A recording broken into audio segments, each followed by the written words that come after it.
طبقا يقدر أركيسان وحلي هذا مردكة تاور وطبقي حريته أما برجوك حريته وكي الله ماليشيا وطبق اللبات يدوك أولاد إركيسو وحجارة اللي بقول طباطن يسديد متر يعني 300 أو متر أما طلابة يا ولدي من 1000 كيلو متر عاو أنا طبقا برجاجن تاريخنا أي تاريخ لبقى أفري لبات بشي كوبات شن يتشونكي waxa aan xasuustay Malaysia oo markaan ay gaartay dabaqa labaad adduunka ugu dheer ama hoos taagan in dalkeena maanta ay Itoobiya ay u goojinayaan annagoo ku heesaynay sanado dheer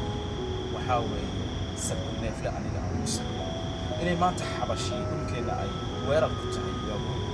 waxaan rajaynayaa inaan magaaladeena dhisno disho caasimadda waddanka aan dhisno inta aanan gaarin dabaqyada dheer aynu dhisano ciidan badeed waa mahadsantihiin